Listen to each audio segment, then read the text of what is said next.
యాజమాన్యానికి ముఖ్య అతిథిగా విచ్చేసిన సరోజిని మేడం గారికి, గౌరవనీయులైన తల్లిదండ్రులకు, ప్రియమైన విద్యార్థులకు స్వాతంత్ర దినోత్సవ శుభాకాంక్షలు తెలియపరుస్తున్నాను.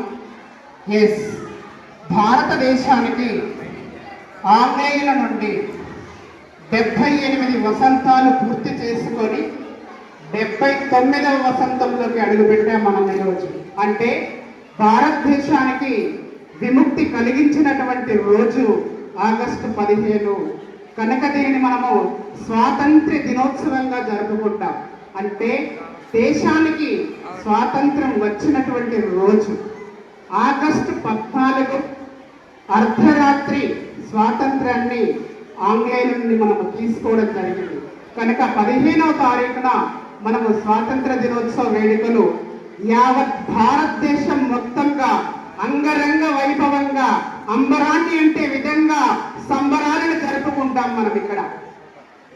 అలాంటి మన భారతదేశంలో పుట్టినందుకు మనం చాలా గర్వంగా ఉన్నతంగా ఉండాలని ఆశిస్తున్నాం. ఈరోజు మన దేశం 79వ స్వాతంత్ర దినోత్సవాన్ని జరుపుకుంటుంది అంటే ఈ రోజు మనం ఇక్కడ ఇంత ప్రశాంతంగా, ఇంత సంతోషంగా, ఇంత ఆనందంగా ఈ సంబరాన్ని జరుపుకుంటున్నామంటే ఆ స్వాతంత్రం కోసం ప్రాణాలు అర్పించినటువంటి ఎందరో వీరుల త్యాగ ఫలితం ఈ రోజు మనం అనుభవిస్తున్నాం. భారతదేశానికి 1947 ఆగస్టు 14 వరకు మనం బ్రిటిష్ వారి పాలనలో అనేక ఇబ్బందులను ఎదుర్కొంటూ అణగారిన జీవితాన్ని గడుపుతూ బానిసలుగా ఆ బానిస సంఖ్యలను తెంచుకొని ఈ రోజు మనము స్వాతంత్ర దినోత్సవ వేడుకలను జరుపుకుంటున్నాం. ప్రతి సంవత్సరం ఆగస్టు 15న జెండా ఎగరవేసి స్వాతంత్రం కోసం ప్రాణాలు అర్పించినటువంటి వీరులని స్మరించుకోవడం ఎంతో గర్వకారణం మనకి ఈరోజు.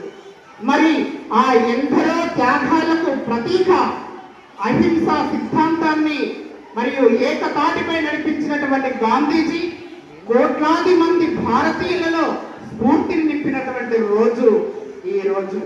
అలాగే మహాత్మా గాంధీ, సుభాష్ చంద్రబోస్, భగత్ సింగ్, సుఖదేవ్ సింగ్, రాజ్ గురు వంటి ఎందరో యోధులు వారి ప్రాణాలని పణంగా పెట్టి మన దేశానికి స్వాతంత్రాన్ని తీసుకొచ్చి మన చేతుల్లో పెట్టారు.